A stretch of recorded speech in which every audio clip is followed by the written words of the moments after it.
സന്ദർഭത്തിലാണ് ഈ കാഫിറുകളെ കൊല്ലുക അല്ലെങ്കിൽ ക്രിസ്ത്യൻ ജ്യൂസിനെ കൊല്ലുക എന്നാണ് ഇസ്ലാം പഠിപ്പിക്കുന്നത്. ഇസ്ലാമിൽ യുദ്ധം ഇല്ലാത്തൊരു സന്ദർഭമുണ്ടോ? അറിയില്ല. ലോകം മുഴുവൻ ഇസ്ലാമിന്റെ കീഴിലേക്ക് വരുന്നത് വരെ യുദ്ധം ചെയ്യണമെന്നല്ല ഇസ്ലാം പഠിപ്പിക്കുന്നത്.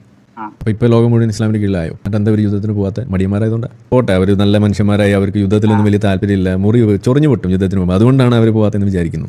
എന്നാൽ ഒരു യുദ്ധം വന്നാൽ ഇവരപ്പോ കാഫറിനെ വെട്ടുന്നല്ലേ പറഞ്ഞത് അല്ലേ? നമ്മളെന്താ പറയണത്? യുദ്ധം വന്നാലും വെട്ടരുതെന്നല്ലേ നമ്മൾ പറയേണ്ടത്.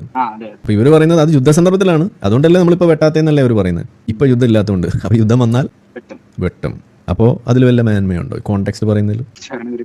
ഇല്ല. ഇത് അവരുടെ ഒരു ഉടായ്പാണ്. ഇസ്ലാം പറയുന്നത് എന്താണ്? അങ്ങനെ കോണ്ടെക്സ്റ്റുവൽ ആയിട്ടുള്ള ഒരു സാധനമാണെന്നുണ്ടെങ്കിൽ ഇന്നത് ബാധകമല്ലെങ്കിൽ പിന്നെ എന്തിനാണ് അത് ഖുർആനിൽ വെച്ചിരിക്കുന്നത്? വേണ്ടാത്ത ആവശ്യമില്ലാത്ത സാധനം എടുത്ത് തൂരക്കളാ, അതല്ല വേണ്ടത്. അതിനവർ തയ്യാറാണോ?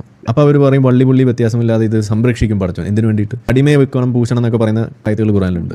ഐസിസ് അവിടെ വന്നു, യസീദി പെൺകുട്ടികളെ ബലാത്സംഗം ചെയ്തതിനെ കുറിച്ചും അടിമച്ചന്തയിൽ കൊണ്ട് വിറ്റതിനെ കുറിച്ചൊക്കെ നമ്മൾ കേട്ടിട്ടുണ്ട്. നാദിയ മുറാദിനെ കുറിച്ച് നമ്മൾ കേട്ടിട്ടുണ്ട്. അവർ ഈ ഖുർആനിലെ ഈ അടിമ പൂഷണങ്ങളായത്തല്ലേ അവർ ഉപയോഗിച്ചത്. അപ്പോൾ അതിന്റെ അർത്ഥം ഒരു യുദ്ധം വന്ന് ഇവിടെ അടിമകളൊക്കെ ഉണ്ടാകുന്ന ഒരു അവസരം വന്നാൽ ഈ ആയത്തൊക്കെ അപ്പോൾ വീണ്ടും ഇനേബിൾഡ് ആവും. മുസ്ലിങ്ങളെ സംബന്ധിച്ചിടത്തോളം ഖുർആൻ എന്ന് പറയുന്ന സാധനം അത് പുള്ളി വ്യത്യാസമില്ലാതെ ലോകാവസാനം വരെ നിലനിൽക്കുന്ന, കോണ്ടെക്സ്റ്റിനെയോ സമയത്തെയോ ബന്ധിതമല്ലാത്ത രീതിയിൽ നിലനിൽക്കുന്ന ഒരു സാധനമാണ്.